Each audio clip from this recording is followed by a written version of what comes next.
Bhim army chief Chandrashekhar Rawat ने एक तीर से कई निशाने साध दिए हैं और समाजवादी पार्टी मुखिया अखिलेश यादव के साथ बसपा सुप्रीमो मायावती की मुश्किलें बढ़ा दी। दरअसल चंद्रशेखर रावत ने प्राइवेट सेक्टर में ओबीसी, एससी और एसटी वर्ग के युवाओं के लिए आरक्षण की मांग की है। इसके लिए बकायदा उन्होंने लोकसभा में गैर सरकारी विधेयक भी पेश किया है। आपको बता दें, शुक्रवार को लोकसभा में चंद्रशेखर रावत ने 3 अहम गैर सरकारी विधेयक पेश किए हैं। सबसे पहला है निजी क्षेत्रों में अनुसूचित जातियों, अनुसूचित जनजातियों और अन्य पिछड़े वर्गों के लिए आरक्षण व्यवस्था की मांग की है। चंद्रशेखर रावत ने दूसरी मांग की है, जिसमें अनुसूचित जातियों तथा अनुसूचित जनजातियों के बच्चों के लिए आवासीय स्कूल की व्यवस्था कराई जानी चाहिए। इसके अलावा चंद्रशेखर रावत ने देश के सभी बालकों को उच्च एवं माध्यमिक स्तर पर निःशुल्क शिक्षा प्रदान करने वाले विद्यालयों की स्थापना करने की भी मांग की है।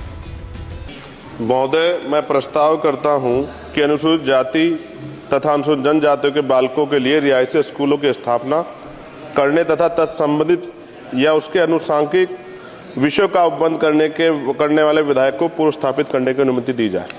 प्रश्न ये कि विधेयक को पूर्व स्थापित करने की अनुमति प्रदान की जाए। जो सदस्य इसके पक्ष में हाँ कहें, जो सदस्य विरोध में ना कहें।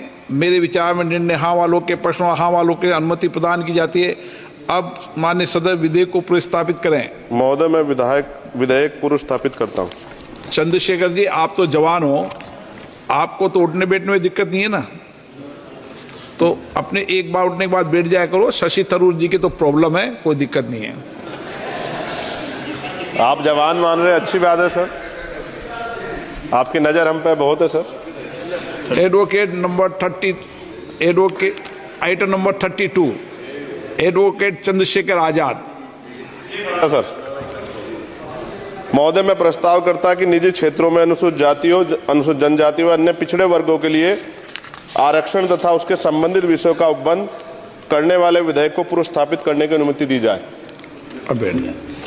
प्रश्न ये कि विधेयक को पूर्व स्थापित करने की अनुमति प्रदान की जाए।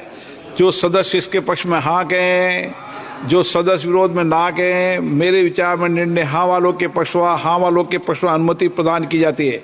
माननीय सदस्य अब विधेयक को पूर्व स्थापित करें। महोदय, मैं विधेयक पूर्व स्थापित करता हूं। आइटम नंबर 33, एडवोकेट चंद्रशेखर आजाद। महोदय, मैं प्रस्ताव करता हूं कि देश में सभी बालकों व वरिष्ठ माध्यमिक स्तर तक की निःशुल्क शिक्षा प्रदान करने वाले विद्यालयों की स्थापना करने वाले विधेयक को पूर्व स्थापित करने की अनुमति दी जाए। प्रश्न ये कि विधेयक को पूर्व स्थापित करने की अनुमति प्रदान की जाए। जो सदस्य इसके पक्ष में हाँ कहें, जो सदस्य विरोध में ना कहें। मेरे विचार में निर्णय हाँ वालों के पक्ष में हाँ वालों के पक्ष में अनुमति प्रदान की जाती है। माननीय सदस्य अब विधेयक को पूर्व स्थापित करें। चंद्रशेखर रावत द्वारा प्रस्तावित कानून में कहा गया है कि केंद्र सरकार को विशेष रियायतों के माध्यम से अनुसूचित जातियों, अनुसूचित जनजातियों और अन्य पिछड़े वर्गों के लिए आरक्षण लागू करने के लिए निजी क्षेत्र की संस्थाओं को प्रोत्साहित करना चाहिए और राष्ट्रीयकृत बैंकों के माध्यम से कम ब्याज दर पर लोन उपलब्ध कराना चाहिए।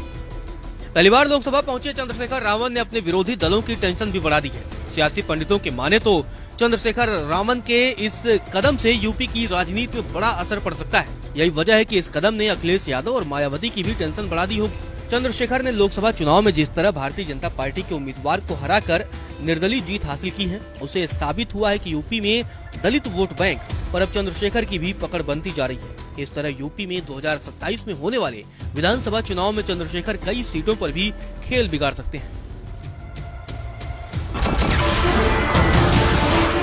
नमस्कार, मैं हूं मानक गुप्ता। अगर आपको हमारा ये वीडियो पसंद आया हो तो इसे लाइक और शेयर जरूर करें और हाँ, हमें सब्सक्राइब और फॉलो करना ना भूलें ताकि आप देश और दुनिया की कोई खबर मिस ना करें। तो जुड़े रहिए हमारे साथ और देखते रहिए न्यूज़ 24।